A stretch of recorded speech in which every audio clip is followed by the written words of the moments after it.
You asked me if I wanted to go get lunch with you, and I said yes. Hello, and welcome to our very first podcast. We are so excited that you have joined us for this.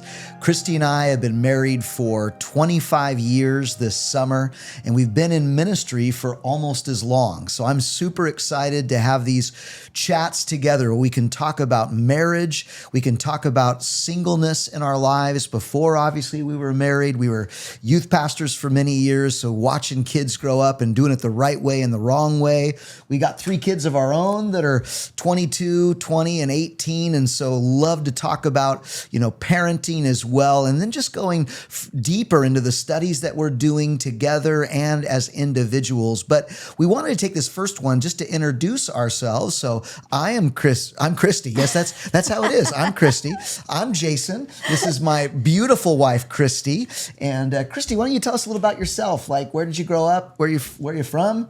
What was it like? So I grew up in California, and I was in a Christian family. My mom and dad are absolutely amazing, and they were both first-generation Christians. And so they were, really vocal about wanting to learn how to parent in ways that maybe they weren't parented, and wanting to grow in their relationship with God. And they just did a great job with just teaching me how to walk with Jesus by learning how to walk with Jesus by themselves.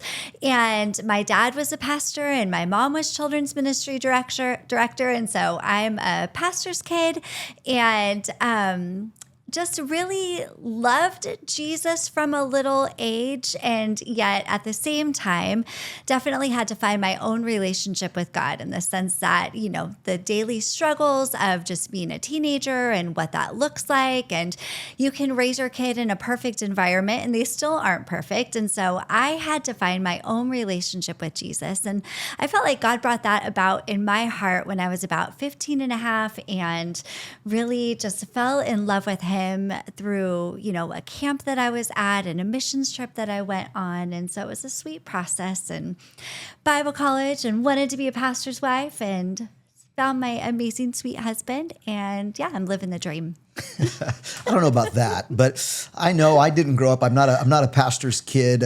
My parents both love Jesus now, but my dad was kind of in and out of prison when I was young, and struggled with drugs and alcohol himself, and selling drugs on the side at times. And so my encounter with Jesus happened when we were going to Calvary Chapel, Costa Mesa, and I was attending a Monday night with Greg Laurie, and Greg Laurie just said to the whole audience, "You're either for me or against me." And as a 12-year-old, I thought, well, I don't want to be against the Lord. That sounds like a terrible thing to be.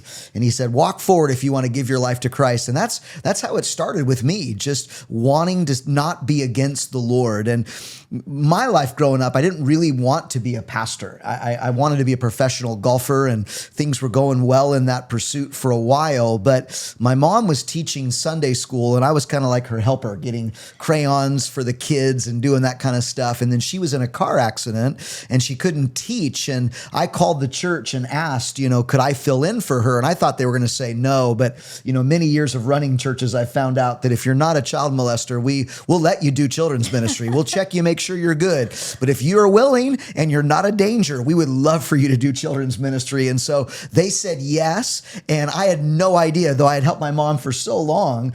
So I went and memorized a tape by Skip Heitzig called What is the Rapture? And I just memorized a tape. Yeah, it shows you how long ago this was. And I memorized it and taught the kids, what the rapture was, when it was going to be. And the director of the children's ministry sat in there, and he said to me at the end, he goes, "That was a great study. Maybe you'll be a pastor someday, but why don't you let the kids color a picture too?" And I was like, oh yeah, that's what children's ministry is supposed to be. But God immediately said, this is what I want you to do. I want you to teach people the word of God. And it was just an amazing opportunity. And I also went to Bible college just like you did, but we met at Calvary Chapel Vista. So tell me a little bit about where you were at before we met. Like, what were you doing in your life, and how was God getting you ready for what eventually would be our relationship and marriage? Yeah.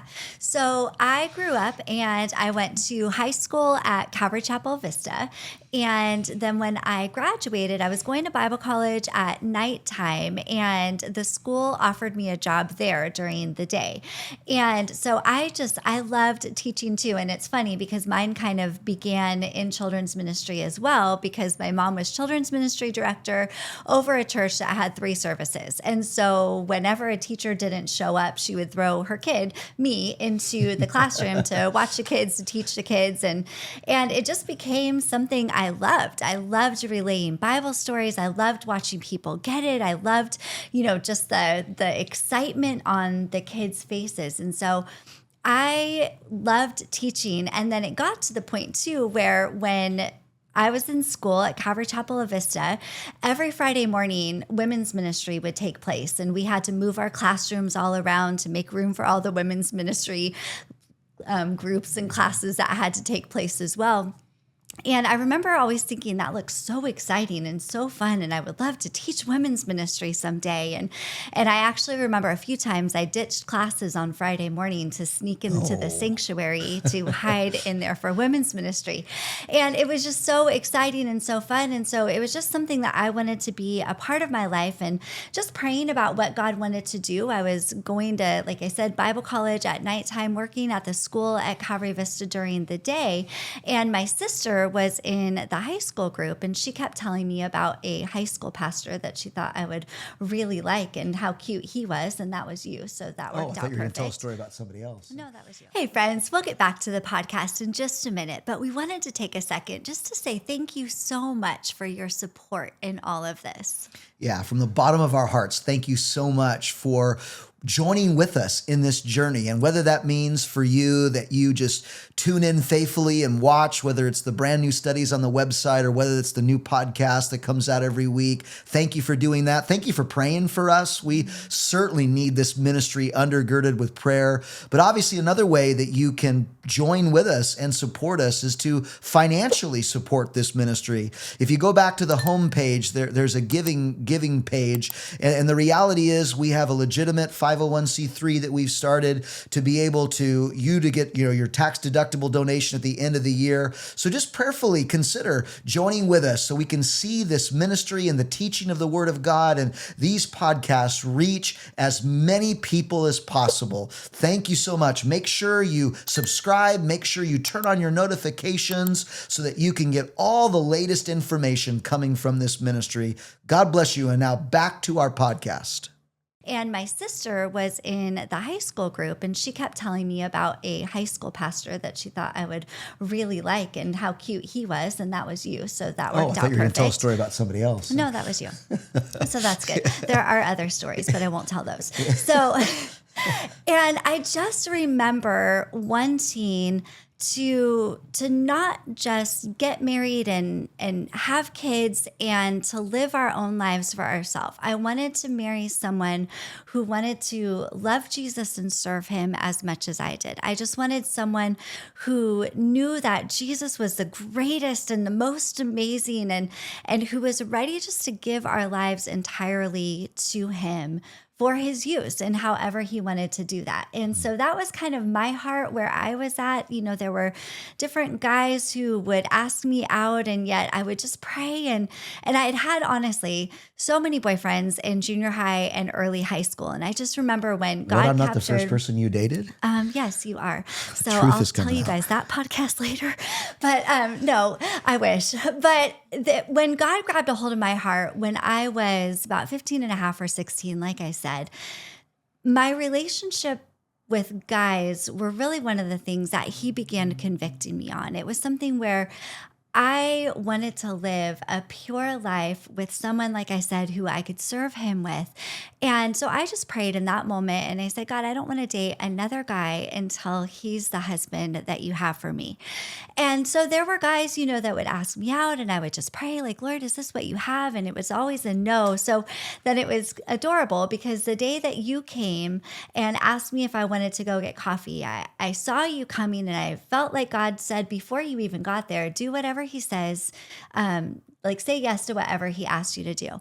So you asked me if I wanted to go get lunch with you, and I said yes. And it was in that moment, obviously I didn't say this because I didn't want to scare you away, but it was in that moment that I felt like God had honored my request. And so I knew that you were going to be my husband in that instant. And so I was excited to go out to lunch with you for the first time ever, but also just to have our journey and life together where we served Jesus and loved him together. It's probably wise that you didn't start with that first I know. line. That's like, kind of a good thing not welcome. to scare you away. So glad you're my husband. I'm Yes, like, wait, I'll I'm marry just want to know if you want a burger at Islands. That's all I want to do. But, for me, obviously it was a little different. Again, not growing up in the church, it was kind of dating, you weren't the first girl I dated either. And, Wait, what? And, and the reality is that for me, I had been in relationship to relationship and none of them were good because they really aren't until God is the center of it. And in a future podcast, we're going to talk about that.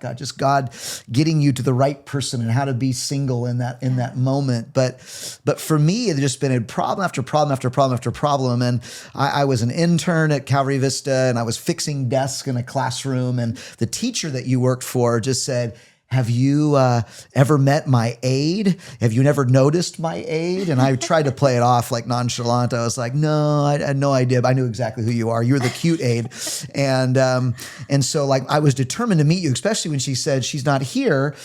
She's right now teaching at a women's retreat. And I thought, well, that's what I want to do. Not teach at women's retreats. But I want to be with a girl that's her life and that's where she wants to go. And so I tried to purposely get to know you. And, at first I wouldn't just ask you out. I tried to see if you wanted to join the youth group and because I was convinced that, this wasn't going to sell anything, but if I could get you where you could hear me teach the Bible, maybe that would convince you that, hey, this is maybe going to be a pastor someday and let's do this. And you, because you were serving another church, every time I would ask you to do things, you were like, yeah, I don't know, I'm serving at this church already. And then finally the Lord was like, would you just ask her to go to lunch? And so that's how that happened. I finally asked you to go to the lunch and you said yes. And I was amazed. And it was just an amazing, amazing time for us. And for me, though, I was really scared to start a brand new relationship because, again, they'd been so messy. And a story that I know you hate, but I was reading through the Bible, and in Proverbs chapter 14, verse 4, it says that where there are no oxen, the trough is clean. Mm-hmm. But there is much strength there is much strength that comes from a benefit of an ox. And for me, it was super clear. God was saying, like, look, your life has been messy because you have been trying to find the right person to partner with. But this person I want to give you, it's going to be a benefit to your life. But then I made the mistake. Here is, dating tip number 1 for our podcast. Like I shared that with my wife when she was my girlfriend. And I said, hey, God told me that, where there are no oxen, the trough is clean, but there's much benefit that comes from a benefit of an ox. And she didn't take that. I couldn't find a response for that because what do you say when your boyfriend says, oh yeah, we're going to keep dating because you're a dirty ox, but God says that's okay because there's benefit in that. There's benefit. It may not be clean, which is ridiculous because she's incredibly clean and I'm the one that needs a lot of help in that area. But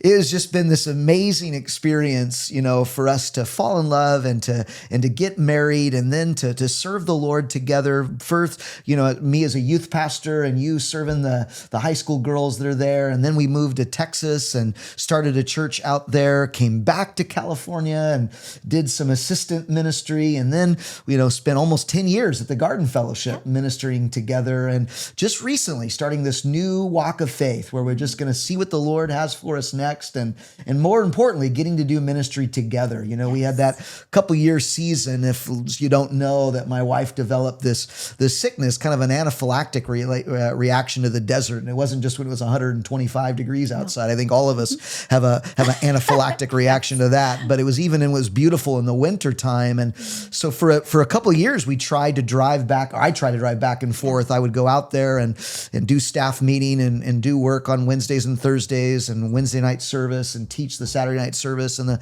Sunday morning services. And it was such a sweet time because as we love that church so much out there. there. But the Lord was just really putting on both of our hearts. Obviously, it was time to do something different and to do ministry together. And really, this podcast is a huge part of that. Just being able to sit at the same table and talk about marriage and talk about singleness and talk about our kids and talk about ministry and just the world as it is right now and just kind of grow in the Lord. And so our heart and prayer for you is that you subscribe to the podcast, that you continue to follow along with us, and may the Lord just bless you, whether you are single, whether you are married, whether you're even not a Christian. We're going to explore just why a thinking person would become a Christian in one of these podcasts coming up. And so my heart for you is that this would be a benefit to you, to your relationship with the Lord, and to all the areas of your family. So God bless you, and thank you for joining with us today.